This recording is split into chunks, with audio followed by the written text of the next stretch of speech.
Welcome back, coaches. This is the Football Coaching Podcast. I'm Daniel Chamberlain, co-host, here with Joe Daniel, as always. What's up, Coach? It's another fantastic off-season day. It's really not fantastic. It's so sad. It's our first week without practice. It was a really good season. Got to the semis. Tied with a team that is very well known for being, I think they're averaging 60 points a game or something. 14-14 in a third, and then just some unfortunate events, and that's how football is. So here we are. I think they play tomorrow night, so we don't. It sucks. Yep.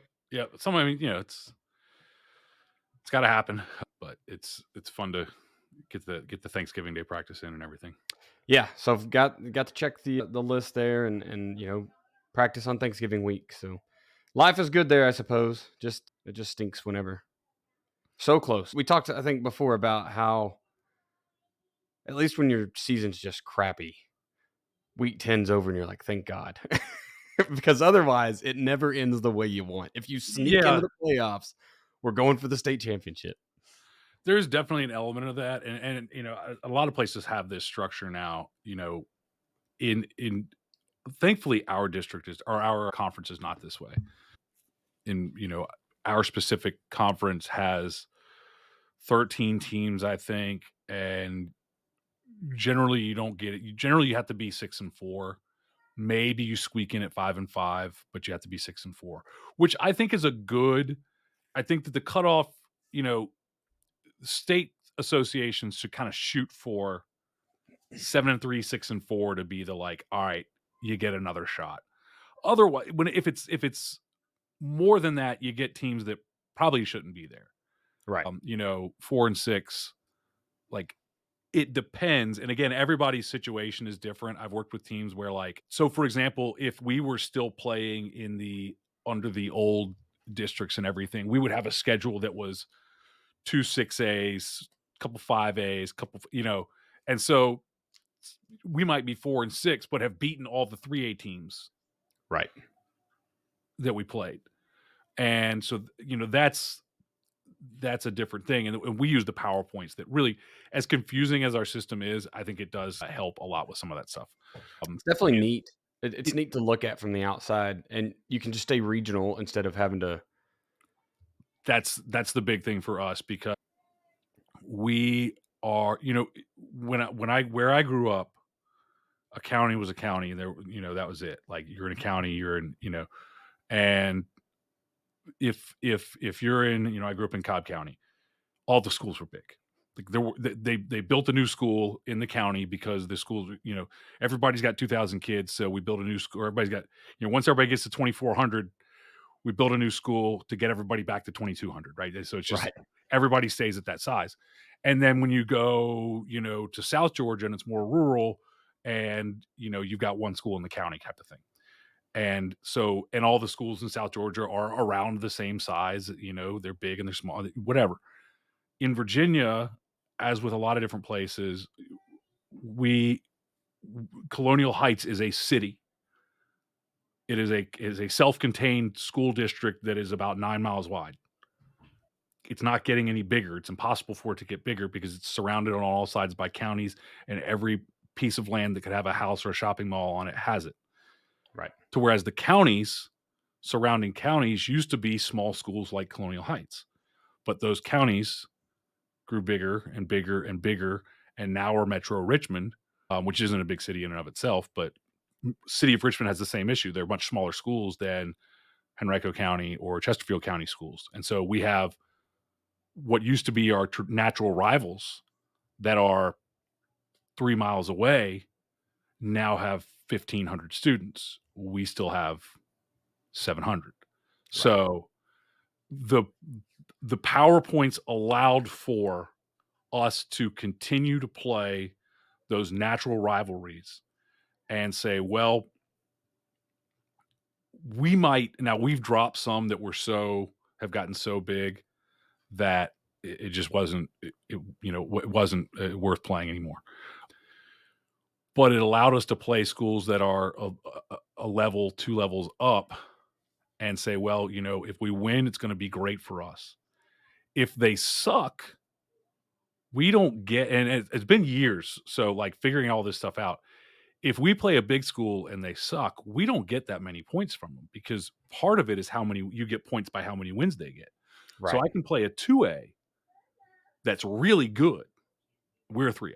I can play a 2A that's really good and get good points from them. I can play a 5A that's really good and get, and I can still get okay points from them. I don't necessarily have to drop them because we get, um, so there's, that factors in. You also get some points if you lose. So I can lose to a team who's a level up and really good and is probably going to kick the dog mess out of us. But I'm going to get points for playing a team that's bigger. I got a shot at winning, but if I lose, I get points for playing a bigger school and I get, a point every time they win a game. And so it factors out to where what our situation this year was the stud juggernaut team came to us and said, we want to go play one of those, national games in Ohio. And we said, okay, we got to go find a game. We found a game. It was a team that had won a state championship a couple of years ago, but they're a little down. And then we played like garbage and we lost. And what the funny thing that at the end of the year, the funny thing is now if we had won that game, we would have probably gotten more points, but not a lot more than losing to the stud juggernaut team. By losing that game, because we lost to a middling, their record this year was now they started out terrible and they got better later in the year. Right. But their regular season record was not very good. I think it was 4-6, and I think they won at least one in the playoffs. But we didn't get many points because we lost to them. We shouldn't get many points because we lost to them. But had we lost to the bigger team that won all the games, we would have actually had a better playoff seeding. So that's the funny thing. It was been better off for us to lose now. It would have been better off for us to beat the other team. Right. But So it's that risk and reward and there's a and lot of math. strategic scheduling and there's good and bad about it, but it does allow you to continue to play the traditional schools that you would play. It allows for you to play some interesting matchups. We played some teams we've never played before. So that was, I do like it's complicated, but at the end of the day, you're kind of sitting there because you don't know. There's so many little, okay, this team has to beat this team and this team because it's, there's somewhere there's a math nerd that figures out ahead of time, like, okay, if this team beats this team and this team beats, these are the scenarios. But you can't just like sit down and look at it like you can with the standings and go like, all right, if we win, we beat them, okay, we're in. Right. But my point was, going back to the beginning of this discussion, there are some teams in this structure and in a lot of places that go to the playoffs that quite honestly don't need to, don't want to.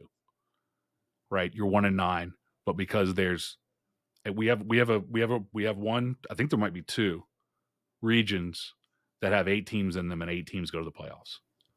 And one of the teams in there is traditionally been one of the worst programs in the state for a while. And so every year they go and they get destroyed by a 1 seed.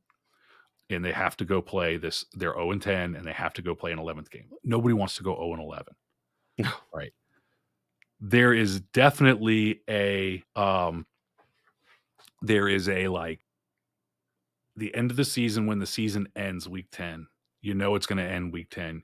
This is the last week. You have your senior night. If you've got a good group that like they're just not that good at football, there's a certain relief. You're still out there playing. The kids are still out there playing hard. They're giving it their all. But god dang, this is a 3-7 group. And we can do all that we can, and we can try to pull them to 4-6 and 5-5. But that this is what they are, but they're great kids. And you get to the end of that week 10, and you're just like, thank God we can get back in the weight room and hit the reset and figure things out. Yep. There's a certain relief to that I don't know.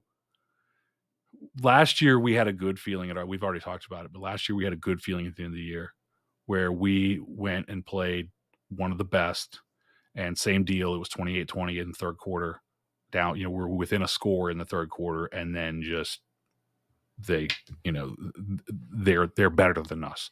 Yeah. I think our kids start going, we, instead of just going out there and playing, part of the thing was they were playing just relaxed. Like, who cares? We got no pressure. And then all of a sudden, middle of the third quarter, you're like, we got pressure. We can do it. And and then it's, We there got you are. pressure. And this year our starting quarterback tears his knee up first play of the game, and backup is a freshman because the former backup has had a club on his hand. He can't take a snap, can't do anything. So we got a freshman out there, and it was kind of like, I actually thought we could do. He went out there the first series and fumbled the ball, but there were some things that he did, and I was like, we could win this. We could still do this. But then it trickled down, and I think everybody kind of lost a little bit. When the first play of the game, you lose the starting quarterback, who's one of the best players on the team, and probably 50% of your offense, and probably 50% of our running game. Like, I'm not talking about 50% of the offense, because 50% of our offense is passing. I'm talking he's 50% of our run game and 100% of our pass game. Right. You can, unless things go great, every little bad thing from there, I thought, was like magnified. Like, oh, and now this happens, and now this happens, and now this happens. And we spiraled down. And this season ended with a bad taste. So kind of like it ended with like not a good feeling. But Right. But there is still a feeling of, what the problems were. Sometimes it's really hard to fix the problems in the season. You need a reset. We Yeah. knew we weren't a state championship team. We thought we were Right. better than we finished. We thought we were better than we played. But we knew that there was a flawed team. Y'all had a string there. I mean, from outside looking in, I was like, oh, they're going to be really good. And Yeah, then y'all went like 3-0, right? And then it started evened 3-0, up. and then all of a sudden we were 3-3. Yeah. And it was a Kind of gut check situation down. where we could have gone one of two ways at that point at 3-3. And we, for the most part, went the other way. We won the next game, which was a game that we thought we should win. The following one was a game that we were nervous about. They weren't a great team, but they had some really good players, and we went out and I think it was 38-0 or something like that. We played fantastic, and it was like, okay, we're back. And then we had a game where we had another game that we played really well, and then we had our 10th game of the season and our first round playoff game. We're against higher level competition, but we played very poorly against them. So it was it was here. Now our level of competition at the beginning of the season wasn't that great, but it was here. Then we played two good teams, and we played reasonably well. One of them is still playing. We lost to them 20-6, but they're a And they're still in 4A it. or a 5A. They're still playing. So this is like things that go on. But we lost. That was our first loss, and then we played bad, and we played worse, and then we played better, and then we played our best, Right. and then we went up in competition. We played bad. So that's what we know, is that there's a roller coaster, and you take over a program. This, a program that's been losing for a long time has that here we go again mentality, and it is a fight to get that out.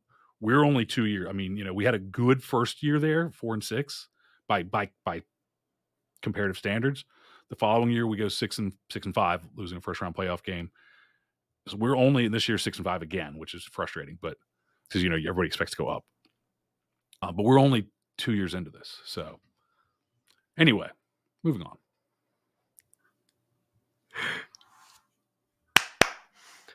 So I have an idea, and I'll just pitch this real quick, and we can cut this out. I've been wanting to do a podcast anyway over picking a new school, and I know a lot of people right now are starting to shop jobs and talking, should you be looking for the bottom of the barrel so that you can get in and be successful, or taking the middle of the road team and trying to run with it, or what are the expectations and pressure? Yeah. Do you want to do a change right here since we've not talked about it, or do you just want to run with what we have? No, run with what we have. No. Don't change it. No. Okay. Awesome. Well, we didn't come here to not talk playoff football, but everybody's seasons are coming to end at different times. Mine just came to an end, so we're gonna stretch out playoff football, intro at least that much longer. What we came tonight to talk about is we know everyone's getting the off season, and of course we're kind of tailoring this season of the podcast for the off season, and we have got a conversation tonight just about changing coaching positions, and we're going to look at it from two different ways. We're going to look at it from, hey, I'm an assistant coach. I've been insert your position here for how many years. I think it's time for a change, and when you should probably change, how you should go about it. And then we're going to go look at a head coach.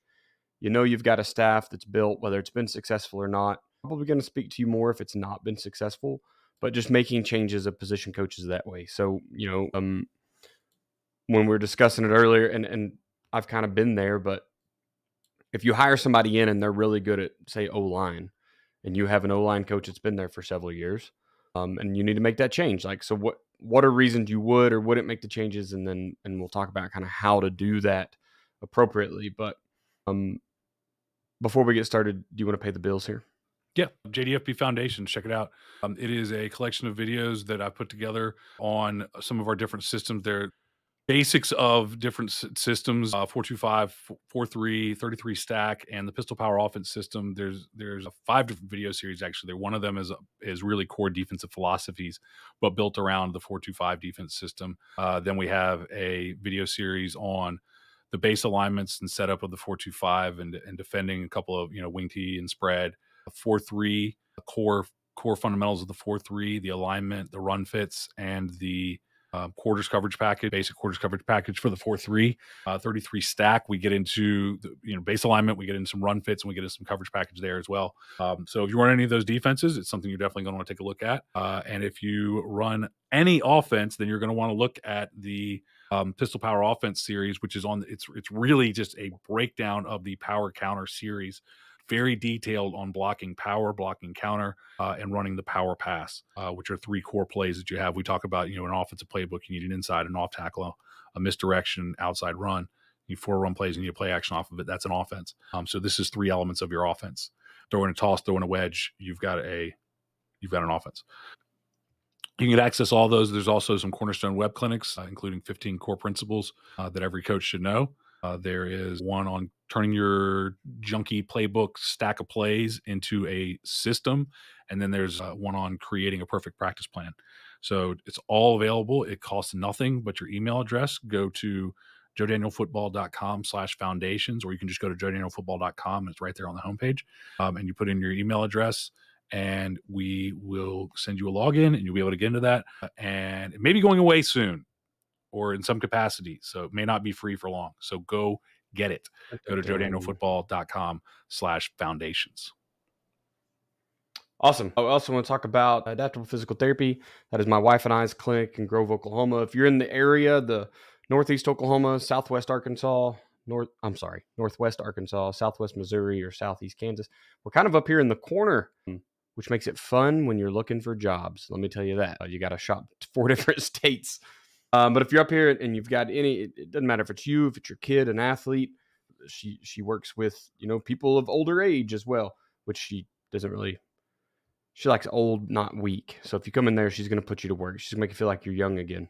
But you can jump over to Adaptable Physical Therapy. You can email us at adaptablept@gmail.com.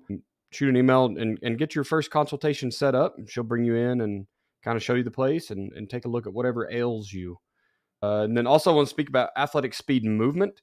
That is the online speed and movement resource that Joe and I are starting to push this year.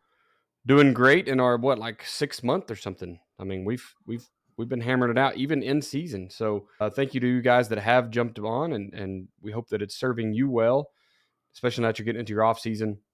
That's over at athleticSpeedandMovement.com. You get access to Dell Basquet's 40 plus years of service. Remember that Dell was the very first NFL speed coach. He worked for the Seattle Seahawks, and he has just grown from there. So he's worked with multiple organizations: Dallas Cowboys, Denver Broncos, 49ers, I believe, ended up being on the list, Ohio State Buckeyes, Texas Longhorns, Texas, Oregon yeah, Ducks.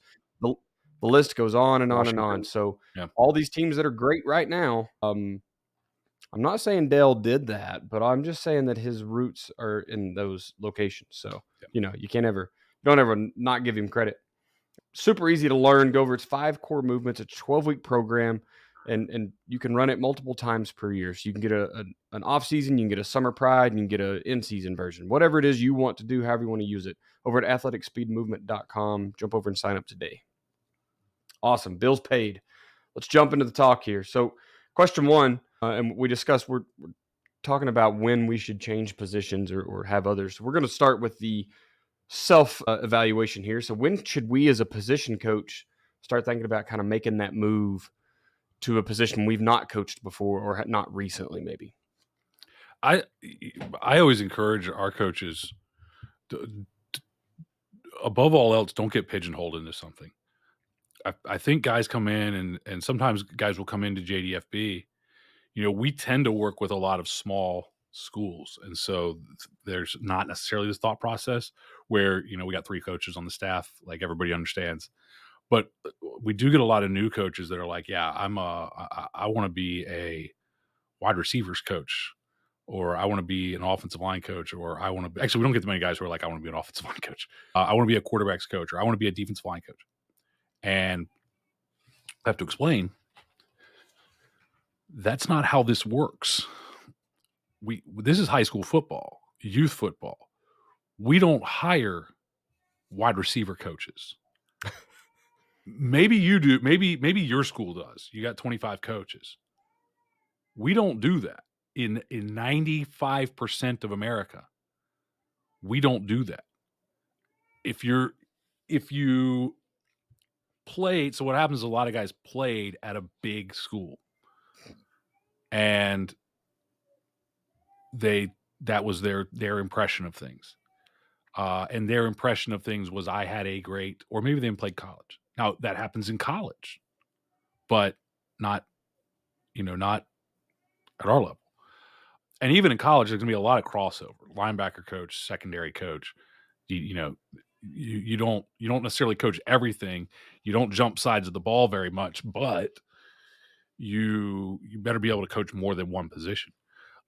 So when you're starting out, it's like, how do I and you've experienced this because you've been on a job search in an area where, within a 1-hour radius that's a reasonable drive, you're looking at these schools, and it's like you can't go to them and be like, within this 1-hour radius of a reasonable drive, I'm looking for a varsity linebacker's job.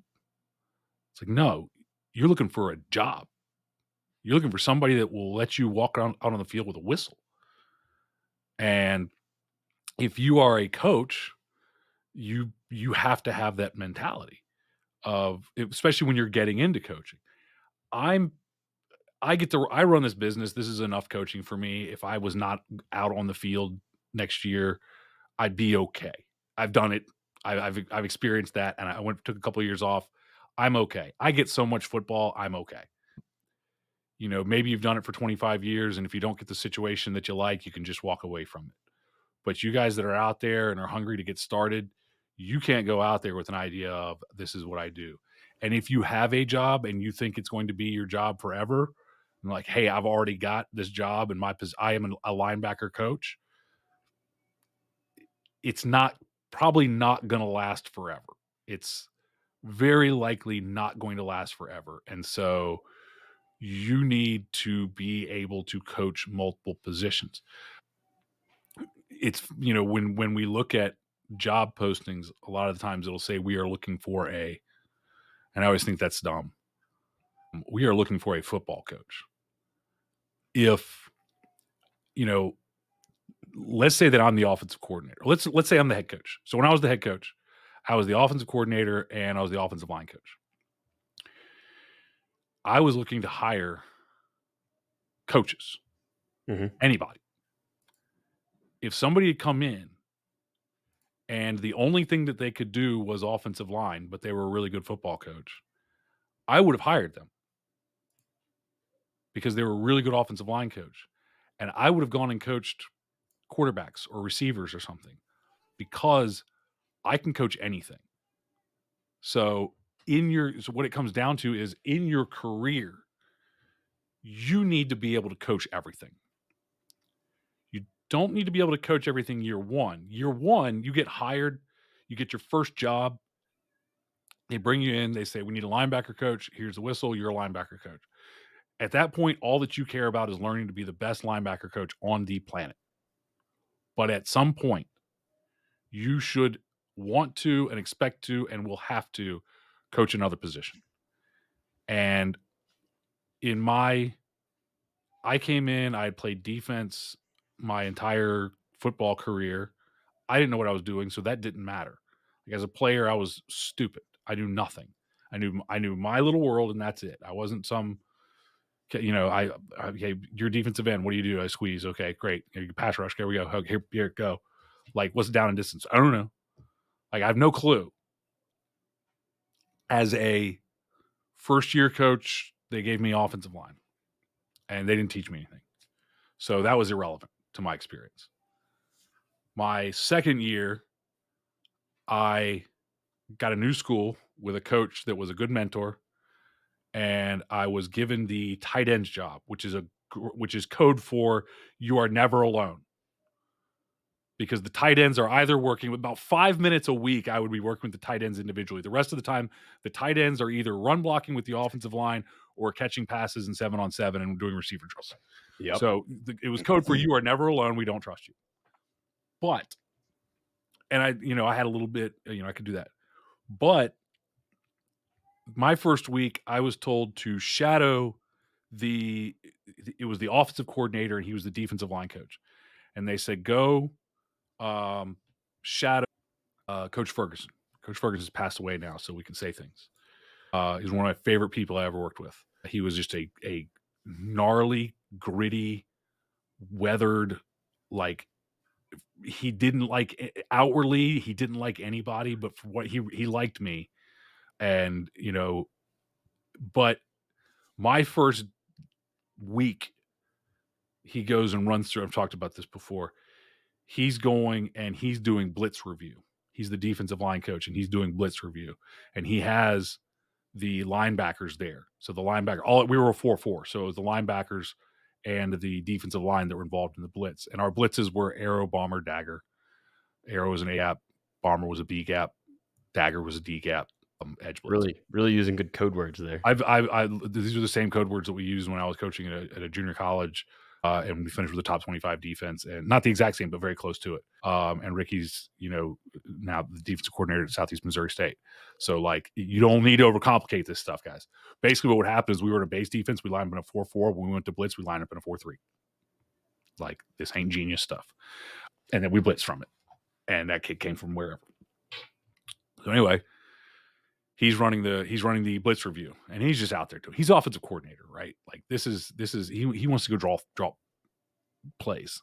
This is 2003, so he wants to go draw different things out of the I formation, but still, he goes, all right, we're arrow, should they run the stunt?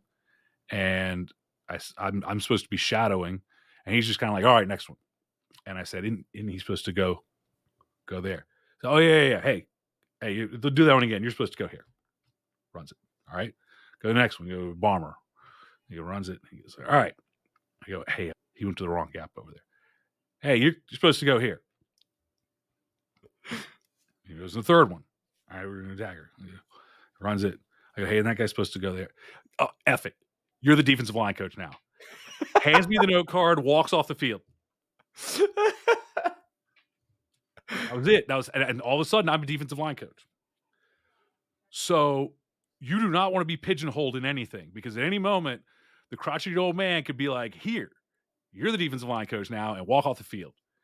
And literally walked off the field and left me with the index cards, and I had to start running a practice or a blitz review. Right. So I could do it because we only had 3. I was like, great. Strong right. Switch the strength. Went arrow, bomber, dagger. Session over. 2s. We get the 2s out there. It was a big school. We had 2s. It's Jeez. not the school I'm at now where we rotate the other guy and go through him again. Rotate the 12th man. You got to do 3 rotations because you got to put him in at his defensive line position, and then you got to put him in at his Linebacker. linebacker position. Then you got to rotate everybody through. Oh god. But Yes. so the Small thing ball. is, why would you want to change positions? It's because you need to be able to coach anything at any time. If you want to have a job, if you so this there's so many levels to this of why you need to do this.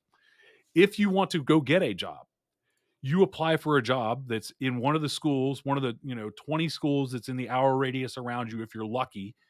And you guys that are in North Dakota, it's like you got a school.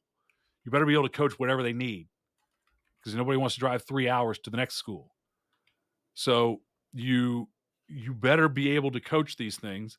And you go on an interview and they say, we're looking for a defensive line coach. And you go, well, I'm really a receivers coach. Right. It's like eventually you are going to be a coordinator and you are going to be handed a staff of characters. And at a small school, there might be 2 other coaches and you've got 3 position groups because you're going to go D-line, linebacker, secondary. Or you've got 4, ideally, and you go D-line, linebackers, corners, safeties. And you've got 3 coaches and you. And you've got to look at those other 3 guys and put them where they are strongest because you as the coordinator need to be able to coach everything. So if you want to be a coordinator and be successful in an average high school environment, and what I mean by average is not 5 and 5. I mean, not that many coaches. We can't go out and hire coaches. Like they're not just waiting to come in there. We hire who we can get, and then we put them where they need to be.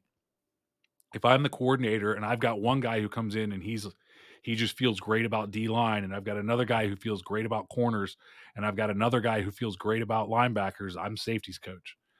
And if it's different than that and the other 3 guys have never coached D-line, if one of them wants to do it, great. But if not, I'm the D-line coach. I can coach every position on the field. Yeah. And if you want to be a head coach, now it's double.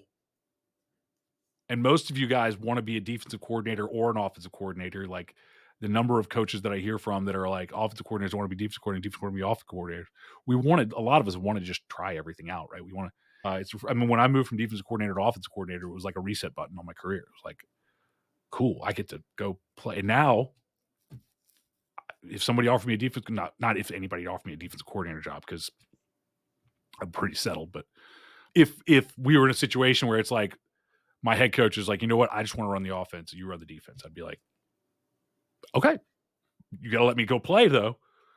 Like, you got to let me go play around, but I got some stuff I want to mess around with. I haven't been a defensive coordinator in a few years. I'm ready to go mess around with some stuff. Try some things out. I got some ideas that I haven't gotten to put on the field in a while. I get to suggest them from the background in the staff meeting, and then tell everybody why they were wrong. But that only goes so. This is why we're so good together, because we're the same human. Yeah, I'm just trying to get you to see the light, and you won't listen. That's okay. I'm more military than football. Military, I'm the a-hole because I just tell people when they're wrong. Yeah, right. Problem is they outrank me. So right. Yeah. That could be a problem. But yeah, I mean, so ultimately what it comes down to is you need to be able to coach more stuff. And so there's 2 reasons that you might be changing positions. One is you want to. The first position that I changed to purposefully was actually the following year, the year after I accidentally became a defensive line coach. I read John Gruden's book, Do You Love Football or whatever it is. And John Gruden in that book talks about if you want to be a head coach, you need to be a quarterback's coach. I went to my head coach. I'm 24 years old. I've been coaching for all of 2 years. And I said, I want to be a head coach one day. And John Gruden says, I need to be a quarterback's coach.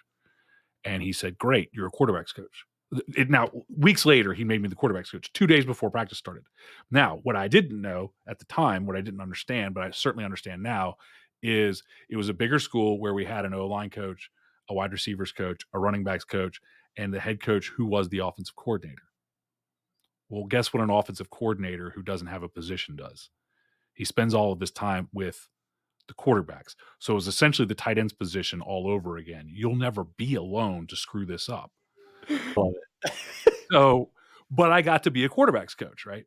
And so that that I asked for that because I wanted the experience of being a quarterbacks coach. I wasn't good at it. I wasn't set up for success necessarily there. 2 days before, here's you're it. I'm like, oh, okay. But I wasn't left out there to just go, sink or swim. He would tell me the drills to run and I would run them. And he would be there to tell me when I was doing it wrong. I learned communication with the quarterback more than anything because I got to stand there while the offensive coordinator talked to the quarterback and learn how that system works. So that's one thing, is that you want to. Another thing is, if you want your program to be successful, you should be looking for places that you can help. And so if you are the wide receivers coach and you see that, and you love being the wide receivers coach, but you see that nobody on your team, none of your coaches are really passionate about the offensive line. None of your coaches are really, they really get it. There's a guy that's coaching the offensive line, but he ain't it, man. And you are like, I will run this thing. That's when I go and I say, I would like to be the offensive line coach. Right. Or, hey, he'll coach guard centers, I'll coach tackles. Something like, just get into it and start getting involved in it, however you can do it. So either you want that experience or you see a need. Or maybe your offensive line coach just left and you see a need there and you say, I can fill that need. What do you know about offensive line? They're bigger. All right, great. What are you gonna know about offensive line come August 1st? As much as possible. Then you see the opportunity. And listen, there's just factual things about football. The offensive line matters more than the receiver. Having a great offensive line coach matters more. Having a great quarterbacks coach matters more. Yep. And there's just no way around it. If you're coaching our tight ends and H-backs are critical in our offense, but the offensive line will always take precedent.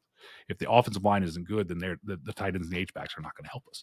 If the receivers are good, we better get the ball to them fast, but we're better off with a good offensive line. On the defensive side of the ball, I put the safeties in that quarterback position. I say, if I have somebody that can coach, and I might go to defensive line next, and then linebackers is a little more balanced out. The corners is the one that, is not as critical at the vast majority of high schools because the throwing attacks are not great.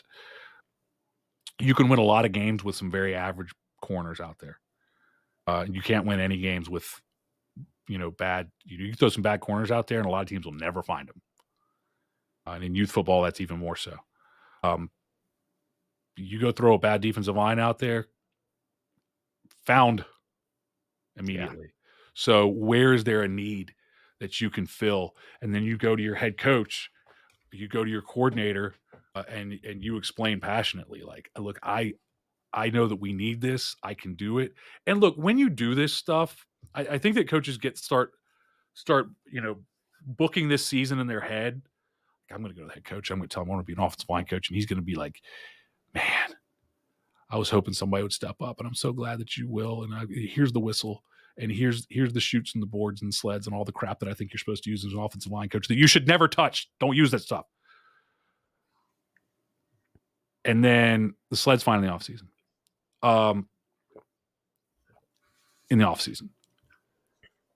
And then what happens is you go and he says, well, I think we're going to stick with such and such, or I'm going to take it over myself. Maybe he's the same way. He sees a need and he's like, I'm just going to take this crap over myself. A lot of head coaches are not, a lot of football coaches in general are not good delegators, right? They see a problem, they're just going to go do it themselves. But also they might, whatever. And so he says, no, why don't you just, I need you coaching the middle school holders. And you go, okay. But you put the seed out there, come revisit it later. But that as an assistant coach, to me, that's the things you need to be thinking about, is either I want that experience or there's a need. You have to understand that your head coach is not just going to move you because you want to, and that's okay. Things can change. It's a long off season, but you should want the experience, and you should want the experience of coaching every position, and you should want to do whatever your football team needs to win. By the way, at the end of the day, as we've talked about many times, at the end of the day, the head coach is the final decision. He's the only one that anybody cares about. He's the only one who actually gets fired. He's the only one who gets in the newspaper. He's the only one who really goes through all this stuff and gets yelled at. The only one anybody knows their name. You're gonna be standing up in the box or something. Nobody knows who you are. Nobody cares. You're the JV head coach. Great. There's 18 kids there. There's 18 girlfriends. Maybe come on, your JV kids are ugly. There's 7 girlfriends, and some of their parents, but most of their parents really don't want them, so they're not there either. And so you're the JV head coach. Great. Okay. The head varsity football coach makes all the decisions. If he says no, we need you to do this, you do that, but you put it out there. Yep. At the same time, you're looking at performance and like where there's a need, and I think we also have to be able to self-evaluate and say, my group is not performing well, so maybe it's a place I'm not good at, right? I can tell you that for whatever reason, I'm not good at coaching receivers, and I don't know if it's just so simple in my head that I can't tell them. I don't know, or I just dug in so hard with the O line early on, so now like the running game, running backs, reads, steps, even quarterbacks, like fine. It's just something about receivers. Like I just See, I've never been so the receivers coach, but I would do it. It's again, I just want to go play. I've got so many ideas, and I've obviously as a coordinator and as a head coach, I've gotten to implement a lot of the things that I want. I've had a lot of receivers coaches who I could just, I would say like, go do this, and I can see where that works. So I get to experiment in that way. But to go out there and just drill into, you know, blocking in space, and drill into each individual route, and drill into hand placement. Like, see, I would offensive linemanize the receivers. right, yeah. If you gave me the Um, receivers, I would from a business standpoint, like I would be the guy that has now gone 3 levels deeper on receivers than anybody else. So I would take that. But yep. I'm a good offensive line coach, and most of the time I feel like I should be there. So you talked a little bit about this. We kind of running a little bit long on time. So, but the how do we pitch this idea to our head coach? You kind of talked about just basically you got to just kind of get it out there, right? Yeah. Plant the seed, let him tell you no, expect to hear no, and if he says something different, you can't be, you can't take it personal. There's Sometimes there's a lot more stuff in it. Sometimes the guy that's O-line coach will quit if he has to change and you need bodies. Completely. Sometimes he's that coach like we talked about before, that it's just the connection to the community. And so he carries a little more weight. He didn't have the X's and O's and knowledge, whatever, to take head coach over the last time it was open, but he's got the community backing. So he's got the admin's backing. So, you're not going to make him unhappy. So, sometimes it is what it is. That guy's going to be there no matter what. Right. Yeah, I mean that's what it comes down to. Is you go in and you essentially phrase it as I wouldn't even go in and say like I see a need here. If it's something that you want to do, I would just go in and say that very flatly. I would like to coach this position group. Yes. And if somebody's already in that position, it's delicate. If somebody's currently sitting in that position, it's much more delicate. You might have to be a little more coy. Like, man, I'd love to coach the offensive line. I might just go in and be like, I just listened to this podcast about offensive line, and I'm like, there's so many things that I'd love to do with offensive line, and you know, getting involved with it. Like maybe, I'd like to be like what I did. Okay, is a great way to go about it because it worked. I just read this book. John Gruden says that if you want to be a head coach, you need to be a quarterback's coach someday. I was like, so I need to be a quarterback's coach one day because I want to be a head coach. And it rattles around for a few weeks, and then I'm the quarterback's coach. Basically, it was his job. And, I was the tight ends coach. And so they can afford to take the guy who's coaching one position and say, look, we can, the tight ends can float between the receivers and the offensive line. You don't have to have a tight ends H-backs or tight ends coach at that time. So it was something we could afford to do. So, I mean, that's a good way to go about it, is just like, I would like to be an offensive line coach one day. You know, this is something that I've been studying and I'm excited about. You know, what do you think about it? Can you tell me some things about offensive line in our system? I just wanted to learn. Approach it that way. Yeah. So we By kind the of way, talked about if from you learn your. everything about the offensive line in your system, eventually somebody's going to need you. Like, somebody That's will right. need you. I mean, My mentor told me if you can coach O-line and teach biology, you'll never go without a job. absolutely. I had a math license and an offensive line coach. Yeah. I'll let the other one You're set. lapse. So let's look at it from the other side now then. So if we're talking about being a head coach and you're seeing issues, you see the need, whatever it is, and there can be a multitude of reasons. What we're going to ask here, the first question is, why would you look at swapping your staff around? I mean, from that standpoint, you are just not you're not there to give everybody an experience. So this is the other side of the coin. So assistant coaches understand how this works. I'm not here to build your resume. I'm here to win football games, because if I don't win football games because I took the guy who's a really good quarterbacks coach, but for some reason he decided he wants to be a receivers coach this year, and I made him a receivers coach, and I had nobody to coach the quarterbacks, and so there's nobody getting the ball to the receivers, and I lose 10 games, but you had a great experience. That's not how it works. My job as Are you sure? as a head coach and as an offensive coordinator, defensive coordinator, and everything goes by like size and everything. You know, the bigger the school, generally, the more separated the staffs are. So this might be a Right. coordinator role on one side of the ball, but in schools that we generally work with, this is a head coach role. You've got 5 coaches. You got to use them on both sides of the ball. How are we going to place them? How do I give the offensive coordinator not too much to do on defense? How do I give the defensive coordinator not too much to do on offense? Because they want to do their coordinator thing. Like, ideally, the coordinator would be running your scout team, and so he's not going to be there coaching them during team. He's going to be on the other side running your scout team. That's my ideal. Maybe your staff may be different, but as a coordinator, that's what I want to do, because that's when I work with my twos. Right. And get in there, or I get extra work with my quarterback, because my quarterback doesn't play a defensive position. Right, so he's out there throwing somebody else's offense, but I'm drawing it up, and a go route is a go route. So we're just getting reps in there, and he's learning to stand in the pocket a little bit longer, because they don't protect on the scout team quite like the first team does. He's learning to stand in there and maybe have some hands in his face, get some live bullets that he doesn't get with the scout team. So anyway, your job as a head coach is to take all of the pieces and put them in the right spot. The way you build your staff is the way you build your depth chart. I got to put best 11, right? You've got best 5. That's it.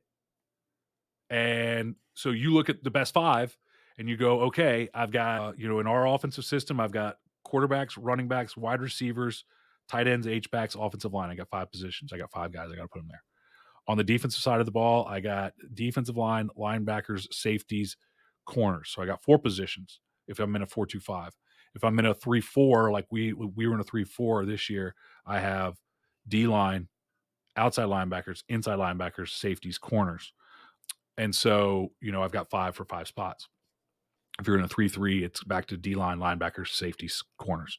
If you're in a 4-3, you need 11 guys to cut. That's not true. I was waiting on that. If you're in a 4-3, you legitimately you have defensive line can be coached by one guy across the board, because everybody plays in an outside shade.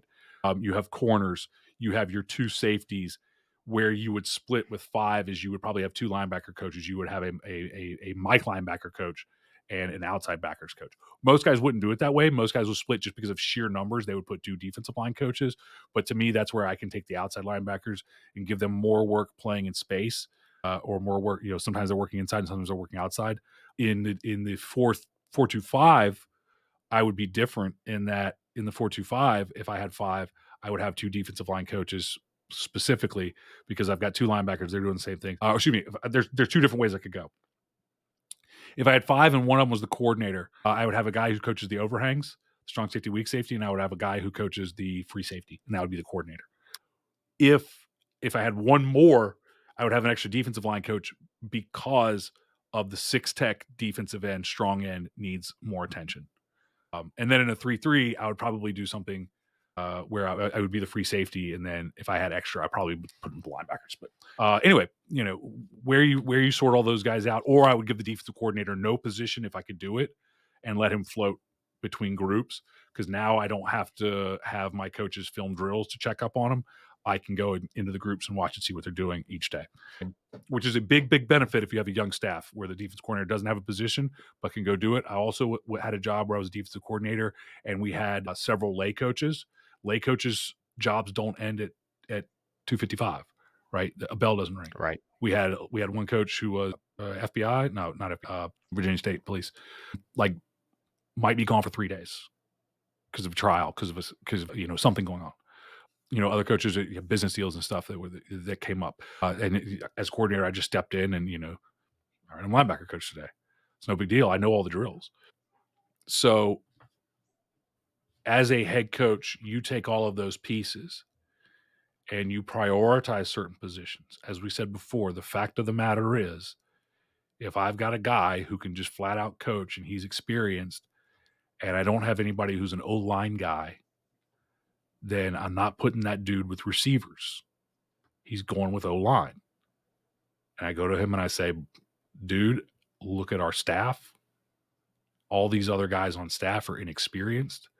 The place that we're going to need to, and hey, we're small up front, so we're going to have to be really well coached. You're going to be an O-line coach. You evaluate your defense. What were the issues? Where are the problems in your defense? To me, in a 4-2-5 or in a 4-3 or in a 3-3, a 3-4 is a little bit different because of all the hybrid positions. So the 3-4 is a little bit harder. I wouldn't just flat it. It depends on what you're running. Like if you're running quarters, I would make it the safety. Who your force defenders are, this is what it comes down to. Who your force in your alley are, need to have your best coaches. Don't put slappies out there with your force in your alley. Because I can everything under the umbrella. If you don't know the umbrella, then you need to go to foundations and you'll learn it. And in that first series with 4-2-5 foundation, 4-2-5 principles. Under that umbrella, I can put 6 guys. Just we'll take care of things if we keep it all under that lid. It's kind of like if you think about like if we're just playing in an open space and I'm trying to catch like fireflies, like and we're playing out in the yard in the summer, which is just not now, and I'm chasing them all around. It's hard. If I stick them all under a jar and then I go, all right, catch fireflies, pick the jar up, slam my hand down on it. Got them. Right. So if the force in the alley can keep everybody in that bubble, in that umbrella, then your defense is going to be better. So on the defensive side, I prioritize, all right, who's going to be my best safeties coach? And then I look at, okay, who's going to be my defensive line coach? Who's going to be my linebackers coach? How do you prioritize? And then you weigh out what are your coaches good at? What are they experienced at? If you got new coaches, what do they play? Because you're looking to make them feel comfortable. I don't want to take a brand new coach who just came out of college and was a corner for 4 years and be like, I need an O-line coach because he's never coached before, Right. and I need to put him in a place that he feels confident. And so he's going to be the corners coach. Even though he might not be the best corners coach, that's the best place that I can put him. Same thing if he was a defensive lineman or something. This is where he feels confident in what he's doing. And, that's so there's multiple things to look at with, and every year you've got to make this evaluation. You should never just say, well, such and such has been the running backs coach, so he should stay the running backs coach. I'm just going to tell you, now there are some guys who can coach running backs at an elite level, but I prefer, Alex Gibbs talked about basically don't coach the running back, like in zone game. Alex Gibbs, Alex Gibbs, teaching zone, and he's showing all these clips of Terrell Davis. What do you teach him? Don't teach Terrell Davis anything. Don't teach him anything. Terrell Davis is a God-given gift to run to daylight. Leave him alone. I coach the guys up front to make daylight. So, Right. who is going to matter more? The guy that's taking, you got a running back who's all region, and you got 585-pound kids blocking for him. Where are you going to have a bigger impact, Hoss? If you've been the running backs coach for 3 years and I don't have an offensive line coach, who has any experience, you know the run game, so you're going to probably get up there and start coaching some O-line. That's going to make our running backs better. The biggest benefit 3 years ago, the biggest thing you could do for our running backs was be a great running backs coach. This year, the biggest thing that you can do for our running backs and our run game is take over the O-line, because the crotchety old guy retired, and you know the run game. So as a head coach, I'm looking at, and now look, then you have to take into consideration feelings, just like with players, because we're dealing with humans. And you do have to say, if such and such is going to quit, if I tell him he can't coach running backs anymore, am I okay with that? So do I go to him and tell him, I'm bringing in a new running backs coach, but I need you to coach offensive line? Or do I go to him and say, we have a need? So this is getting the second part of the question. How do you approach it? Obviously, It is. we have a need for an offensive line coach. I think you would be great at it. I will support you with all of the resources I can. I will pay for clinics. I will sign you up we will get an annual platinum subscription to JDFB Premium Coaching Systems, where you will have the best offensive line coaching support available. You will have a coach simple approach to the offensive line, and you don't have to go learn to ride the sled and get your shins all busted up for no reason. And will you do We'll take that? away all the dumb stuff. Yeah. Will you do that? Are And you laugh. willing to do that? Will you think about it? Is the way that I approach that. So there's two different approaches. One is, you're a good football coach and I don't want to lose you, but we need you in this place. Actually, there's three approaches. One is, you're a good football coach and I don't want to lose you. If you feel like you don't want to coach anything else, I'm going to be disappointed, and I'm going to tell you why I don't think that's good for your career. But I'm not going to lose you. 9 times out of 10, that guy's, very, very unlikely that guy's going to, if he's a good football coach, he's not going to. You have a bigger issue if somebody says no, because then you have a selfish coach. Like, that's a whole different episode. Like, it goes back to toxic. We have that episode, the toxic coaching episode. But the second part of that is, if you have a coach that you need to move because, and you're okay losing them, then you approach it as, we are moving you to this position. This person is going to come in and take over that position, or I'm going to come in and take over that position, because we think it's the best move for the team to put somebody who's stronger in that position. I felt like you struggled there. You tell them why. You don't just move them. You tell them why you're moving them. You have that adult conversation. I didn't feel like you grasped all the things with the position. I didn't feel like we had productive drill time. I didn't feel like maybe this is the place that suits you best, whatever it is. I feel like you could help us more in this position. But you're okay. You don't say, but I'm okay losing you. But if they say, I don't want to do that, and you say, okay, well, it's time for us to part ways. If you have somebody that is in the wrong spot, but they love that spot and don't realize it's the wrong spot, but you don't want to lose them, that's the hard conversation. Yeah. Usually that's going to be a younger coach, but it may be a coach who's just been coaching it forever because there was nobody else and doesn't realize he's not that good at it. We've all coached with older coaches that don't know they're not that good at their job. If you've coached for any length of time, just because you've been doing it for a long time doesn't mean you're good at it. And maybe that you just haven't changed with the times. You haven't developed, whatever it is. That's a harder conversation. That's the conversation where I don't want to lose. You almost have to be willing to lose them, because you can't, as the head coach, allow them to stay in the role that they are in. So maybe you get creative. Maybe you take your tight ends coach and you make him the tight ends tackles coach. And the old line coach who's getting a little crusty and long in the tooth and a little behind the times and it ain't working like it should, and he becomes the center guard coach. So you hybridize the position. You bring in support. But That's probably the hardest conversation. I mean, it really is. Yeah, but I think you have to have them Yeah. regardless because if not, you're going to get into the season and then it's going to be an issue. And now there's pressure behind it. Now there's failures to point fingers. And now, even practicing extreme ownership as a coach, extreme ownership says I should have fired you or moved you around a long time ago. So now we've got to have this in a hurry. And our kids have grown attached. So I mean, even now is the time. Once again, just you have to do it now. I think, even though it's kind of a hard conversation to have. We talked about it Um, before, the toxic coaching episode. The hard conversations are the ones that you have to have. And they're the ones that we're worst at having them. It's just adults. Like, adults don't like to have these conversations. Like, adults don't like to have hard conversations, but those are adult conversations. That's what we're supposed to do.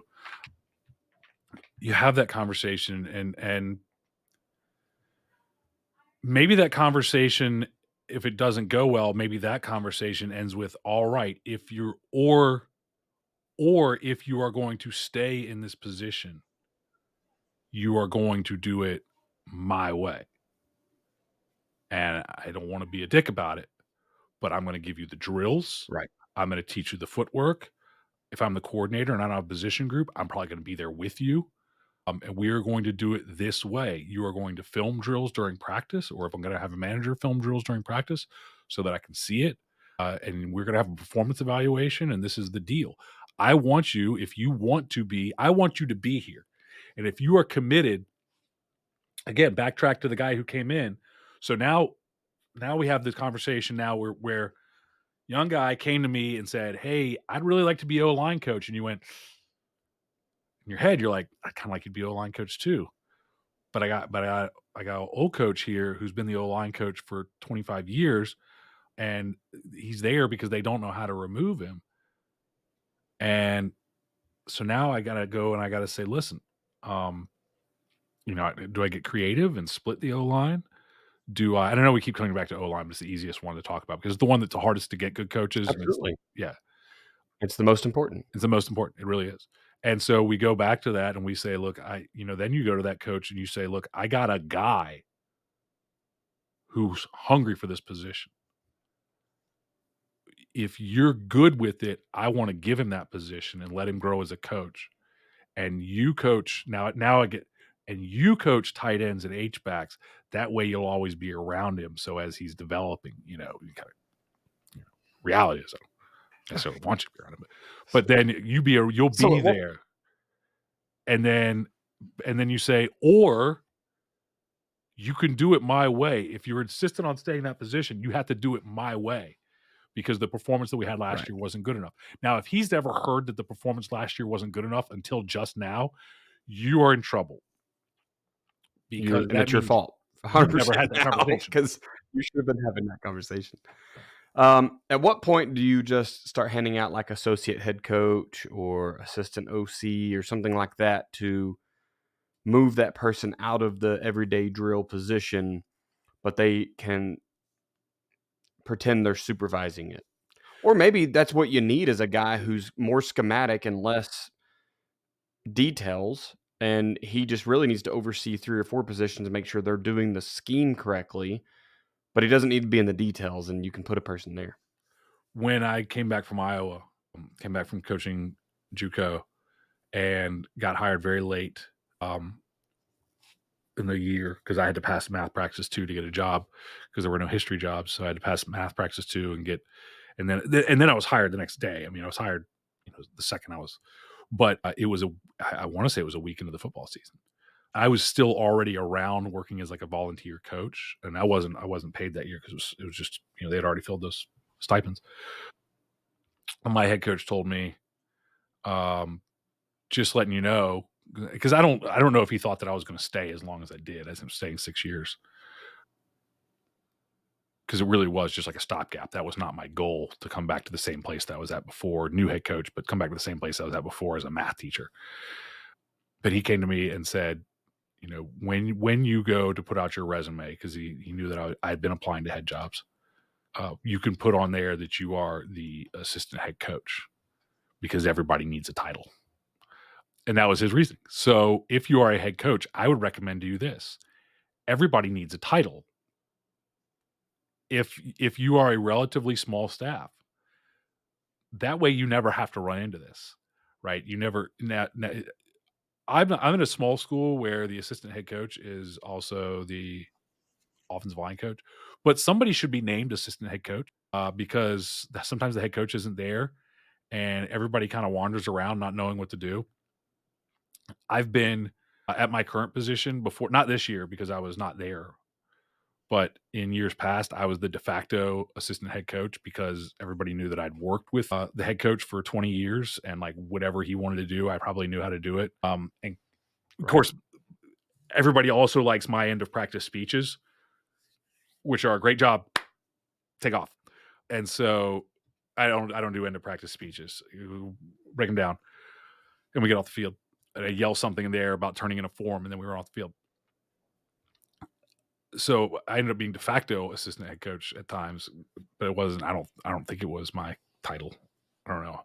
I never put it on a resume. I put it on the resume for that one season in like 2010, 2011. Everybody should have a title. In a smaller school where you got 5 coaches, everybody's got a title and they also have a position group. So you have head coach, offensive coordinator, defensive coordinator, special teams coach, assistant head coach. Somebody else can be the strength coach. Somebody else can be the speed coach because that's a thing. Dale Basquette made that a thing, right? So we can give everybody Let's titles. go. Yeah, everybody can have a title. Athleticspeedmovement.com and go get your title. Yes, we can have co-defensive coordinators. One of them calls plays. What's the other one do? He gets to talk to the play caller more than the rest of us. But he's the Right. co. I've seen run game and passing coordinators on offense, like the head coach, the coordinator. This was a team that ran the ball like I saw a team do this, and they ran the ball like 85, 90% of the time. But somebody else had a title as pass game coordinator, and so the actual offensive coordinator who was co, but I think it was the head coach or something like that. He didn't need the title. He calls plays, he calls run plays, calls run plays, calls run plays. The only job of that co-offensive coordinator, passing game coordinator, was if he said pass. That dude's job every play was to have a pass play in mind for that situation. If he said pass, he spits out whatever was in his head. Every play, all he's thinking about is the pass that he would run if he had to throw in this situation. And there is no like, no, I think we should run it. Like, no, you don't get that. I say pass, you give me a pass. That's your job. You are the passing game coordinator. There you go. On a wing T team. Congratulations. Beautiful. Everybody gets a title. So there's no I love reason. it. So when should you start doing that? You should already be doing that. If you have a former head coach who is not a coordinator, just coaching a position group, and assuming this is not their retirement gig where they do not want any responsibility, or if you have a Right. position coach who wants to be a head coach but is not a coordinator, you give them assistant head coach title.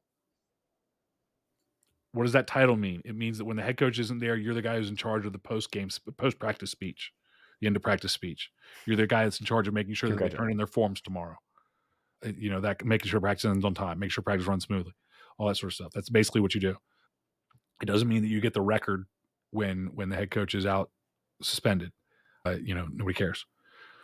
So I think everyone should have titles. Everyone should have roles. Everyone should have, and then that way, when this comes up, it's not like, oh, I'm giving you a title because you don't have one. No, everybody has one. Everybody. Old guy, assistant head coach. Great. Why is he assistant head coach? Because he's seen 30 years of coaches doing it wrong. He knows what not to do. And that's all that I need. That's great. Assistant head coach. There you go. Video coordinator is another good one. Think of it, and we've talked about it with job search and stuff. Think about be creative and think about the titles that you would want to see on a resume that wouldn't sound fake. Right? Assistant head coach is the fakest one, by the way. Like co-defensive coordinator, that's a real title. Passing game coordinator is a real title. Video coordinator, that's a real title. Which What they sounds really so much do? faker than assistant coach. Look, our JV defensive coordinator, he is in charge of going and getting the exchange film. He doesn't have to tag it because we have huddle assist. Go Right. through and check it, but that's it. What did a video coordinator used to do? A video coordinator used to gather all the film. He used to be the one who was sitting there trying to load the DVDs in through the little dongle and we had all kinds of crap. We would, he's the guy who had to load things into the Landro Blue box.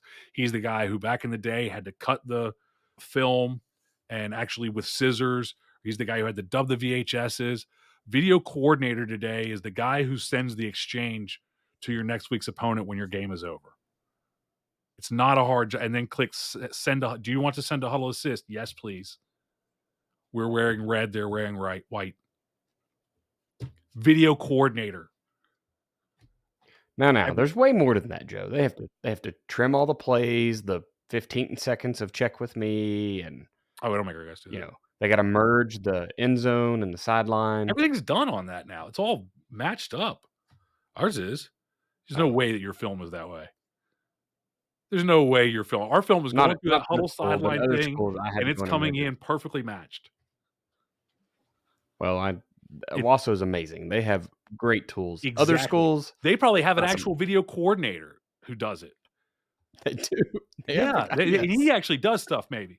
Like he does go in and cut the clip so they're the perfect length and everything. But the reality is everybody can have a title. And again, there's so many positions that can be there. Again, you can co-op give everybody titles. And at the end of the day, if that's the way that you handle one of these situations where you say, I need somebody to be more involved in the day-to-day operation, and you are that guy, and that means that I'm going to have somebody else handle the offensive line. That's a great way to handle it. It's a great way to handle it. They might know it's total BS, but they get to save face. And so that's right. Sometimes there's an element of like, let me just make sure we don't bruise your pride. Yeah. Well, awesome, man. I think we checked all the boxes on this one tonight. There are times when you should make a change. There's times when you should not. We didn't talk about all the politics that goes into this. We hit a lot of that for a moment. The toxic coaching episode, I think we hit a lot of that. So if you didn't listen to that, so I know you sure guys you're running. Well, I know that a lot of you guys don't love the non-X's and O's stuff. We had a lot of really positive response to the toxic coaching episode. You may have skipped that. You may have skipped that because you are a toxic coach. So go listen to it. I'm just kidding. But go listen. We had a coach's retreat of me and just my buddy coaches. It's most of the staff from last year. And we talked about that episode for like majority of the time. We're all just getting poured up on bourbon and talking about toxicity. I was like, shit, it was me. You end up talking about the guy. I was just talking about me. You end up talking about the guy. Yeah, you find out you were the guy. I think I even mentioned on that show that I may be the toxic coach. But you start talking about all the guys who fit the different descriptions. That's a fun time. It's fun just for that. Yeah. Well, we will get out of here. Let's pay the bills one more time. If you want to run us through foundations one more time, sir.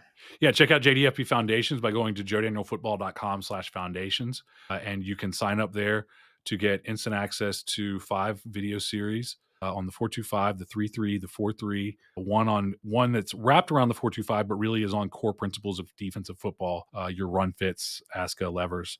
So those are all there. And then also the power series, how to run power, counter, and power pass, which is the core of essentially an offense. What can be a very good offense. Add in a wedge, add in a toss, add in a quick hitch, quick fade, and you're good to go. A screen and a draw. And a quarterback sneak. Everybody needs that. So you can get access to that, very detailed videos. Go check them out at joedanielfootball.com/foundations. It's absolutely free. Enter your email address. You'll get a login. You'll be able to access that. You'll have full access. And it may not be, this is insider info, it may not be available for long. So you might want to go get it. It may not be available for free for long. Free now. There you go. Not free always. Awesome. What sales are opening and closing? And this comes out, I believe we're 2 weeks ahead again. So December 14th. We'll be in coaching philosophy masterclass, which is really important part of your coaching. I think if you don't have your philosophy laid out, your principles, who you are, you're kind of floating around. We from a business standpoint, and I do a lot of studying, business and business philosophy and business systems and whatnot. From a business standpoint, and you still see businesses do this, but from a business standpoint, if you don't know what you're trying to do, you start jumping from shiny object to shiny object to shiny object, and you go down. And I've done it. I've done it in coaching. I've done it in business. You go down a road of wanting to do this thing, and then you're like, no, let's go do this, and then no, let's go do this, and you end up not getting good at anything, and your business probably flounders and fails, or you wake up and realize I got to have some principles. That's coaching. Right. The difference is we're not losing money, and so we don't always realize it. That it's not as obvious. We don't lose money, and we can go blame the kids, and so or the other coaches or whatever. So that is a really important. If you don't have that in place, and if you're not sure, you don't have it in place. If you go, well, I got a philosophy. Is it written down? No, you don't have one. You don't have one. You know it. Can you spout it to me right now? Well, we want to run to the football. We want to tackle. We want to cause takeaways. That's not a philosophy. That's you want to be good at defense. Right. That's not a philosophy. What's my philosophy? Coach simple, play fast, win. That's not just our business slogan. That's my coaching philosophy. And then I have principles that go around it: umbrella principle, containers, triggers, levers, ASCA. All of those things are part of my, and I can tell you all of them. I can give you detailed explanations on all of them. That's principles that are in place. And if we do something to break them, it pains me immediately. So you need to have that level of understanding. So that's Coaching Philosophy Masterclass. Awesome. Social media, you can find me on Twitter and now on Instagram, which I've done nothing with. It's just from when I was in college and actually early on in my marriage as well, because there's some stuff on there. Anyway, at Coach Chambo, okay, on the X or Twitter or whatever you call it, and over on Instagram. I'm probably not going to do anything with my Instagram for quite some time, but it's there. You can also email me at chamberlainfootballconsulting@gmail.com. I love just conversing about football, checking out coaching products. Had a few people hit me up recently about, hey, check out this head coaching packet or this digital playbook or whatever. I love doing that stuff, man. It's fun. I'm not probably going to do a lot for you, but I enjoyed just discussing it. Joe, where can we find you at, sir? On Instagram at Joe Daniel Football, which we are doing things with now. On Twitter at Football Info, which I don't do a whole lot with, but you can certainly, I will get it eventually. And Joe at joedanielfootball.com is my email. You will not get direct email to me very much. If I see it and I happen to have a minute, maybe I'll send something, but a lot of times I don't. But if you have questions about products and things, then those will get answered there. If you want to just ask me football questions, you go to join.joedanielfootball.com. So that's it. Go to Foundations first before you ask me a question. There you go. Perfect. All right. If you've been, excuse me, podcast, I meant to say, is at the FBCP on Twitter. If it's your first time listening to the Football Coaching Podcast, be sure to subscribe so you don't miss any future episodes. You can find us on your favorite podcatcher, SoundCloud, Spotify, Apple Podcast, wherever it is that you do your listening. If you've been listening for a while, please leave a review, especially on Apple Podcasts. It just helps us spread the word. I actually saw on the social today someone doesn't like our podcast cover because of the colors. So if you leave a review, somebody made it on hopefully, Fiverr like 10 years ago. there you go. Right. It's very old, but you know what? The content is it. And I just said, don't judge a book by the cover, man. So leave those reviews so that people can be like, hey, the color scheme is not appealing, but they do have 5 stars. So thank you for listening to this episode of the Football Coaching Podcast. Remember, coach simple, play fast, win.